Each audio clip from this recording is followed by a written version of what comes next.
Chaque matin, je me lève à 6 h et je pars sur un footing de 45 minutes pour brûler des graisses. Et ensuite, sur l'ensemble de ma journée, je vais manger aucun féculent. Ça, c'est le genre de méthode qu'on essaye de te vendre tous les jours sur les réseaux sociaux. Mais en réalité, construire une stratégie de perte de gras efficace n'a rien à voir avec le fait de courir à jeun ou le fait de bannir des aliments. Quotidiennement, je fais face à des articles qui font la promotion de la vraie seule méthode pour perdre du gras. Cependant, en réalité, il n'y a pas qu'une seule méthode pour perdre du gras ou une meilleure méthode qu'une autre. Ce qui va garantir le succès d'une méthode, c'est le fait qu'elle soit adaptée à tes besoins et à ton quotidien. Mais attention, ça ne veut pas dire que toutes les méthodes sont bonnes à essayer pour trouver celle qui nous convient. Bien au contraire, il y a certains paramètres nécessaires au bon déroulement d'une perte de gras. Et c'est seulement lorsqu'une méthode est construite avec l'ensemble de ces facteurs qu'on assiste à des transformations physiques impressionnantes. Dans cette vidéo, je vais te révéler ces fameux paramètres, ou plutôt les étapes à réaliser pour bâtir une bonne stratégie de perte de poids que tu pourras personnaliser. Si le sujet de la perte de gras t'intéresse, n'hésite pas à t'abonner et à activer la cloche des notifications parce que j'ai beaucoup d'autres vidéos qui arrivent sur le sujet. Brièvement, la seule chose qui est indispensable lorsqu'on cherche à perdre du poids, c'est le déficit calorique. C'est-à-dire avoir une consommation de calories qui est inférieure à notre dépense énergétique quotidienne. Il y a plusieurs façons de créer ce déficit. On peut être plus actif dans son quotidien ou augmenter son volume d'entraînement pour avoir une dépense énergétique plus grande, ou on peut tenter de réduire son apport calorique, soit en diminuant les quantités de nourriture consommées, soit en favorisant des catégories d'aliments qui sont peu caloriques. Ici, on a donc deux leviers d'action. L'exercice physique et l'alimentation. Et c'est l'alimentation qui permet de créer le plus grand déficit calorique. Alors dans cette histoire, je t'ai dit que le déficit calorique est indispensable à la perte de gras. Mais il est possible que dans ton entourage, tu as des personnes qui ont perdu du poids, mais ne sont pas passées par ce fameux déficit calorique. Et bien en réalité, très souvent, ces personnes n'ont même pas conscience qu'elles sont en déficit calorique. En faisant des choix alimentaires plus optimaux et en étant plus actifs, elles vont tout simplement créer ce fameux déficit et engendrer la perte de poids. Néanmoins, malgré un accord de la littérature scientifique sur le sujet, certaines personnes pensent encore que le déficit calorique ça ne fonctionne pas ou que ça va bloquer le métabolisme et bloquer la perte de poids. Si tu souhaites en savoir plus sur le sujet, j'ai réalisé une vidéo qui reprend justement ces croyances populaires que je te mets juste en haut. Alors dans tout ça, est-ce que ça veut dire que tous les jours je vais devoir compter mes calories? Eh bien pas nécessairement. Comme dans beaucoup de cas, lorsque tu vas vouloir améliorer ton hygiène de vie et adopter des bonnes habitudes alimentaires,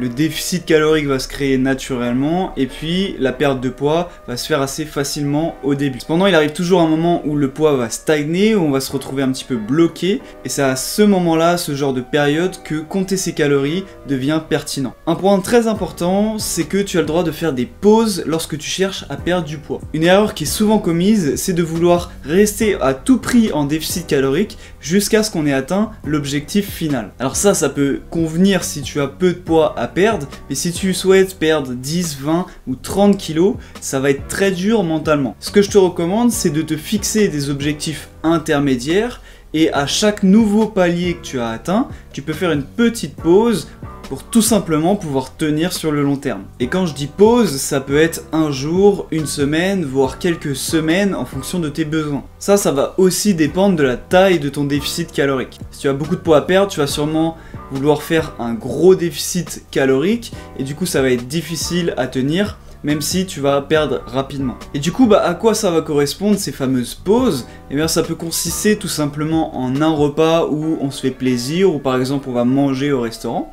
Ou alors ça peut être sur une semaine, revenir tout simplement à la maintenance calorique, ce qui va permettre de se faire un petit peu plus plaisir et d'être moins dans la contrainte. Le fait d'adopter des bonnes habitudes alimentaires lorsqu'on cherche à perdre du poids, c'est jamais facile. Et en plus, si on s'y prend mal, on peut rapidement engendrer quelque chose de désastreux. Typiquement, lorsqu'on met en place un déficit calorique, s'il est mal réalisé, on peut voir l'apparition de fringales ou de craquage compulsif. Pour éviter ça, il faut que, à la base, ton alimentation soit vraiment saine et équilibrée. Et que, entre autres, elle contienne une quantité suffisante de fibres et de protéines.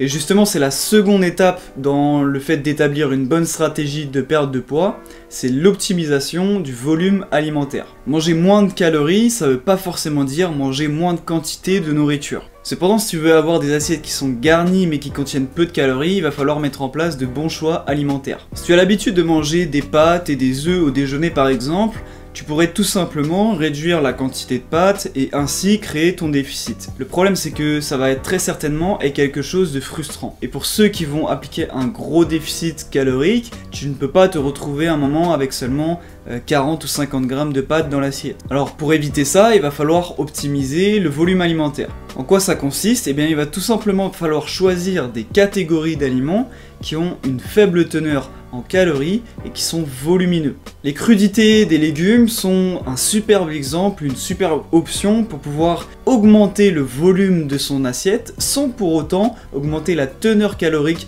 de manière conséquente d'un repas. Tu l'auras compris, l'optimisation du volume alimentaire est un point très important et ce n'est pas le seul point sur lequel on va s'appuyer pour pouvoir tenir son déficit. Une autre étape à mettre en place impérativement dans une stratégie de perte de poids, c'est la consommation d'une quantité suffisante de protéines. Dans la même logique que ce qu'on vient de voir, les protéines elles vont permettre de lutter contre les fringales en stimulant la satiété. Les protéines sont également le nutriment le moins palatable. C'est-à-dire que l'ajout des protéines dans une préparation ne va pas autant améliorer les qualités gustatives qu'avec des glucides ou des lipides.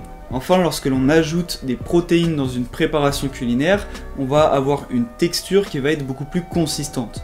Tu l'auras peut-être déjà remarqué en comparant un yaourt classique avec un yaourt enrichi en protéines. Ces précédents points ils sont vraiment essentiels si tu veux pouvoir tenir ton déficit sur du moyen long terme. Mais attention, les bénéfices des protéines ne s'arrêtent pas là. L'une des pires choses qui peut t'arriver lorsque tu souhaites perdre du poids, c'est de perdre du muscle. Notre masse musculaire va dépenser au quotidien de l'énergie et cela même au repos. Le problème c'est que si tu perds du muscle lorsque tu cherches à perdre du poids, tu vas faire diminuer ta dépense énergétique et ça va être de plus en plus dur de perdre du poids. Pour éviter ça, il faut, tu l'auras compris, consommer une quantité suffisante de protéines et en parallèle avoir de l'exercice physique dans son quotidien. Alors ces apports en protéines ils vont être déterminés en fonction de ton profil, de si tu es sportif par exemple ou pas. Si le sujet t'intéresse et si tu veux savoir à peu près combien de protéines tu dois consommer, j'ai plusieurs vidéos sur ma chaîne qui traitent du sujet. L'optimisation du volume alimentaire et le fait de consommer suffisamment de protéines sont vraiment essentiels et c'est des stratégies que moi je mets en place dans mon quotidien et avec mes clients. J'ai d'ailleurs des centaines de recettes qui respectent ces stratégies. Si ça t'intéresse et que tu veux que je t'en présente quelques-unes, n'hésite pas à me le dire en commentaire et je ferai une vidéo dessus. La dernière étape qui est souvent la plus difficile, c'est de trouver l'approche qui va te convenir pour faire face aux contraintes cognitives. Bon, dans chaque régime ou diète ou mode d'alimentation, peu importe, tu vas faire face à des contraintes. Évidemment, lorsque tu veux perdre du poids, que tu veux perdre du gras, il va falloir sortir de ta zone de confort et forcément c'est difficile. Dans certains cas, il va falloir que tu supprimes le sucre ou les graisses. Dans d'autres cas, tu vas supprimer des catégories d'aliments. Les féculents, les produits laitiers, tout ce qui est produits industriels. Dans d'autres cas encore, tu vas devoir avoir une restriction temporelle. C'est le cas des différents types de jeûnes. Et enfin, il va y avoir tout ce qui est méthode de comptage des calories ou comptage des points, comme c'est le cas dans les régimes Weight Watcher. Et tout ça, ça va amener des contraintes et des restrictions cognitives qui petit à petit vont détériorer la relation que tu auras avec la nourriture et vont te pousser à abandonner. Je le répète très souvent, mais l'adhésion à un mode d'alimentation est le facteur le plus important lorsque l'on cherche à perdre du poids. Alors parmi tous les exemples que je t'ai cités tout à l'heure, la meilleure méthode finalement qui va te permettre de perdre du gras, c'est celle qui te correspond. Celle avec laquelle tu pourras vivre ton quotidien presque normalement et qui finalement te semble la moins contraignante. Pour certains, ça sera supprimer les féculents et pour d'autres, compter les calories. Tu as le droit de tester plusieurs méthodes, mais il faut absolument, lorsque tu cherches une nouvelle stratégie de perte de poids, que celle-ci respecte les précédents points que nous avons vus dans cette vidéo.